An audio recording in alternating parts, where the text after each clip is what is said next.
Oi, oi, gente! Bruna aqui mais uma vez, depois de meses sem aparecer aqui no YouTube. Agora voltei, vou fazer esse vídeo bem diretão, sem muitos cortes, então acompanhem aí e aguentem os meus pensamentos rolando aqui ao mesmo tempo que eu tô falando. Mas hoje é dia 11, tenho meu computador aqui para me ajudar, 11 de janeiro de 2023. E lá, acho que o último vídeo que eu postei foi lá pelo mês de outubro, talvez meio de outubro. Então fiquei todos esses meses sem postar nada, mas tô de volta. Tô fazendo esse vídeo aqui mais simples, mais cru, mais de bate-papo mesmo, para falar sobre o tema que eu tô conversando lá no Instagram, que é o @brunasafadnutri, e também no meu pessoal, @brunasafad. Que é sobre saúde feminina, especificamente candidíase nessa semana. Eu fui uma pessoa que passei por crises de candidíase super recorrentes, que atrapalhou muito minha vida em vários âmbitos. Parênteses, tem uma obra rolando aqui, então se vocês ouvirem barulho de obra é por causa disso. Mas enfim, então passei por essas crises muito recorrentes, muitas vezes. E foi muito difícil para eu curar, mesmo para eu parar de ter essas crises de candidíase. Isso porque eu não conseguia chegar na raiz do problema. Fui em vários médicos, vários ginecologistas, fiz todos os tipos de tratamento alternativos que tem. Tem pessoas que usam os óleos essenciais, que foram muito bons, tem pessoas que usam alimentos mesmo, então iogurte, alho, esses que são probióticos e prebióticos para tratar a candidíase de uma maneira mais natural. Tentei quase tudo, não vou falar que eu tentei tudo porque não tentei, né? Mas tentei muitas coisas. E não conseguia mesmo curar porque eu não estava indo até a raiz do problema.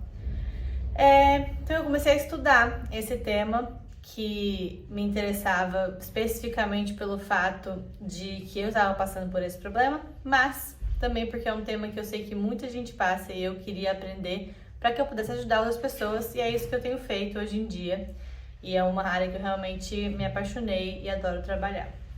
Então, para começar um pouco aí de onde eu comecei a estudar, eu comecei a entender o porquê que a gente tinha essas crises no caso porque eu tinha essas crises de candidíase, e eu comecei a entender que eram quando a minha imunidade abaixava um pouco. E isso acontecia quando eu bebia muito álcool no dia anterior ou nos dias anteriores, ou quando eu ficava um pouco gripada, ou quando eu fazia um exercício físico que me deixava com muitas dores musculares. Então, tudo isso eu sentia que minha imunidade baixava, o que é normal.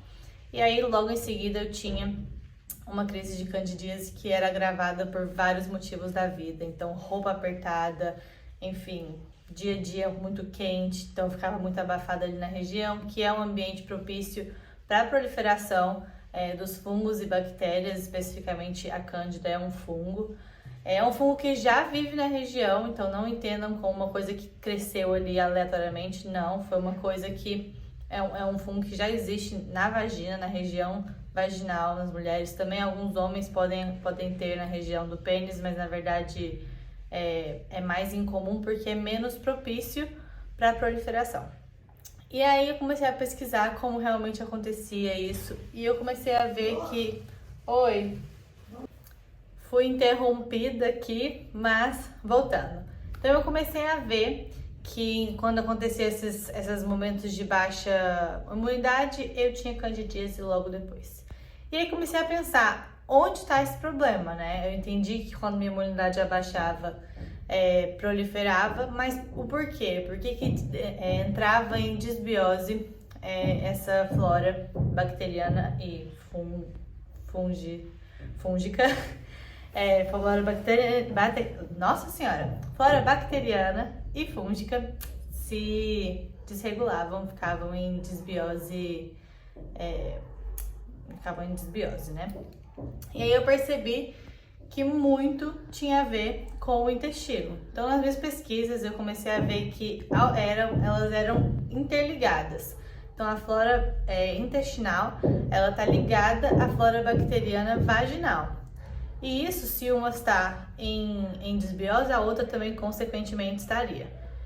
E foi isso que aconteceu. Então, eu comecei a pensar como é que eu vou tratar o meu intestino para que eu não tenha mais desbiose, no caso fúngica, da flora vaginal. E aí eu fui atrás disso e descobri um tratamento específico, que é o protocolo FODMAPs, que eu tô falando bastante no Instagram, para síndrome do intestino irritado. Então, a síndrome do intestino irritado é uma síndrome que se desenvolve ao longo da vida, ninguém nasce com ela, a partir da desbiose intestinal. E aí, se a desbiose intestinal pela síndrome do intestino irritado é tratada com o protocolo FODMAPs, por que não a minha desbiose que estava gerando a candidíase não poderia ser tratada da mesma forma? Então eu peguei, estudei esse protocolo, desenvolvi como ele seria adaptado, né, para que eu pudesse levar para minha vida, para que eu pudesse levar para o consultório. E aí consegui planejar mesmo um plano alimentar que eu poderia usar naquele tempo que esse protocolo é usado.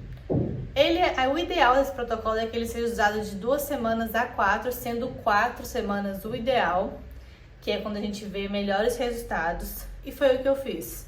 Então eu comecei o protocolo, que é o FODMAPs. A palavra FODMAPs são siglas em inglês para alguns compostos. Eles são os oligosacarídeos, os disacarídeos, os frutanos e os polióis. Acho que eu esqueci algum. E os monossacarídeos. Não falei monossacarídeos, se não me engano, né? Enfim, oligosacarídeos, disacarídeos, monossacarídeos e polióis. Os 4 compostos. E estes aqui, eu vou deixar um linkzinho aqui embaixo com todos esses, com tudo que entra em cada grupo. Mas, dentre esses grupos, a gente tem muitas coisas que devem ser evitadas. Os mais comuns que eu sempre falo são alho, cebola, que a gente quer morrer, né? Nós brasileiros temos um hábito de comer alho e cebola em todas as comidas mesmo, comida de sal, almoço, jantar, sempre tem alho e cebola. Então esse foi um ponto mais difícil para mim, mas que a gente adaptou, era temporário, 4 semanas, eu falei, eu faço qualquer negócio. E esse foi um dos alimentos que a gente teve que evitar. Muitas frutas são evitadas, isso porque a frutose é um ponto a se observar ali dentro desses alimentos que a gente deve evitar, mas não são frutoses de todas as frutas. Toda fruta tem frutose, mas a gente não deve evitar todas as frutas por conta disso. Só as que têm alta quantidade de frutose ou os alimentos industrializados que têm muita frutose, assim como geleias, mel. Então tudo isso é evitado durante o período do protocolo. Além disso, café também deve ser evitado. Trigo deve ser evitado. O que mais? A gente tem que evitar também álcool, bebidas alcoólicas. A gente tem que evitar uma série de vegetais que são fermentáveis no intestino. Então, por exemplo, brócolis, couve-flor, repolho. Tudo aquilo que tem bastante enxofre. Enxofre a gente percebe pelo cheiro. Então, quando você tem um brócolis fechado muito tempo, você abre e tem aquele cheiro forte. Esse é o cheiro de enxofre. A gente também tem que evitar as leguminosas, então feijão, grão de bico, amendoim, tudo isso é evitado, mas como eu disse, vai estar tudo especificado nesse arquivo que eu vou deixar linkado aqui embaixo. Então, resumindo, esse protocolo ele é bem complicadinho, cheio de coisinhas que a gente não deve comer, mas ele é a chave, ele é o que realmente trata a raiz do problema.